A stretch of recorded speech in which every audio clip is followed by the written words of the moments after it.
Nashik Khairpur Nathan Shah में city press club पारा pension सा कचहरी के उन्वान हेठ मच कचहरी थी, जंहिंमें दात धड़न पंहिंजे फन जो मुज़ाहिरो कयो, जॾहिं त सिंधी मौसीक़ी के नामयारे रागी मंसूर सखीराणी बि सुर विखेरे वेठनि खे झुमाए छॾियो। तफ़सील ॾिसूं था मोहम्मद असलम शेख जी हिन रिपोर्ट में।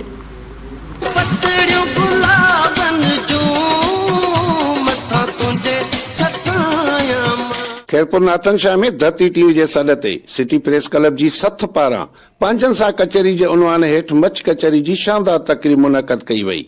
तकरीब में आयल शहर के सियासी समाजी वकीलन शायरन अदीबन शहरिन ऐं सुगड़न सकाफती रंग में रंगी वॾे अंग में शिरकत कई। तकरीब में आयल अदीबन शायरन सुगड़न महबूब डेरो इमामदीन ऐं रज फकीर पंहिंजे फन जो मुज़ाहिरो करे ऐं खूब दाद हासिल कई। पान भी पाले घर हलाए जे भरी पली पुड़ी पारिया वो हारिया जे सिंध अमर सिंगारिया वो हारिया।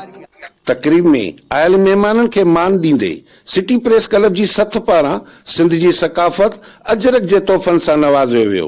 तकरीब में आयल अदीबन वकीलन शायरन ऐं सुगड़न पंहिंजा वीचार धरती टीवी से कुछ हिन रीत वंडिया। में सिंध में ओताकुन खे आबाद करण जे लाइ हेरियूं कचहरियूं मुक़रर कई वेंदियूं हुयूं।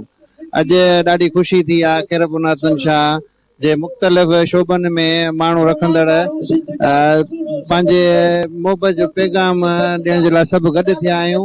ये कोन त रुगो सुगड़ थो अचे, ॿिया बि काफ़ी फन आहिनि जेके अचे हिते पंहिंजो प्रोग्राम कनि था ऐं ॾाढियूं दिलियूं हुन जूं ख़ुशियूं थियनि। इहे प्रोग्राम असां तमामु घणा आहिनि, इन प्रोग्राम जा शिकायल हूं। पर इतिहाद टीम तरफा प्लस में पूरी कैनशा जी आवाम तरफा धरती टीवी जा इंतहाई शुक्रगुज़ार आहियूं जो हेड़ी मच कचहरी रखाई अथनि असांजे नंढड़े शहर में।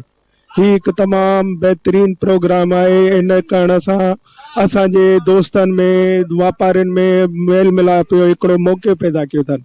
असां खान आहियूं छो जो असां 100 घर जा आदो चई वियो त वारस आहियूं। उन्हनि खे जस्ट ॾियां ऐं शुक्रगुज़ार आहियां उन्हनि खे जिन असांखे दोस्तनि खे हिते घुरायो।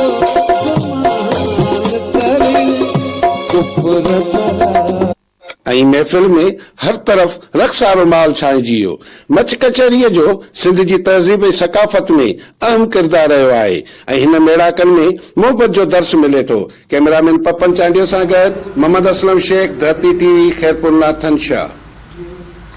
नासिक रिपोर्ट हमारी बुलेटिन बेंच जानी ते पहुतो। वॾी ख़बरनि जी अपडेट्स से लाइ ॾिसंदा रहो धरती टीवी न्यूज़।